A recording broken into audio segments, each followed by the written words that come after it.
गुरु तेग बहादुर। లోక్సభలో వందే మాతరంపై జరుగుతున్న చర్చను ఎంపీ చామల కిరణ్ కుమార్ రెడ్డి తప్పుపట్టారు. 1896లో కాంగ్రెస్ సమావేశంలో రవీంద్రనాథ్ ఠాగూర్ ఈ గీతాన్ని ప్రజల కోసం పాడారని, అప్పటి నుంచి ప్రతి కాంగ్రెస్ సమావేశాల్లో కార్యాలయాల్లో పాడుతున్నామని ఆయన గుర్తు చేశారు.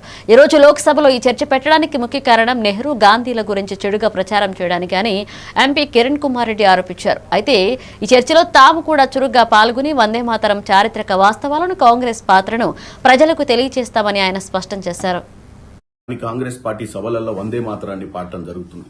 ఇదే వందే మాతరాన్ని బీజేపీ పార్టీకి సంబంధించినటువంటి ఆర్ఎస్ఎస్ గాని, సంఘ్ గాని ఏ రోజు కూడా వాళ్ళ ఆఫీసులలో ఈ పాటను పాడినటువంటి దాఖలాలే లేవు. సడన్ గా ఈ రోజు బీజేపీ పార్టీ వందే మాతరం గురించి, వందే మాతరం గొప్పతనం గురించి పార్లమెంట్ లో చర్చ ఎందుకు తీసుకురావాలనుకుంటుందంటే, ఆ రోజున్నటువంటి నాయకులు గాంధీ గారిని గాని, నెహ్రూ గారిని గాని, వారి మీద చరిత్రలో వారు చెయ్యని విషయాలను వారి గురించి చెడుగా మాట్లాడి ప్రజలను తప్పుతో పట్టేయాలని చూస్తున్నారు. డెఫినెట్ గా వాళ్లే కాదు, మేము కూడా చర్చలో పాల్గొంటాం, వాస్తవాలను తీసుకొస్తాం.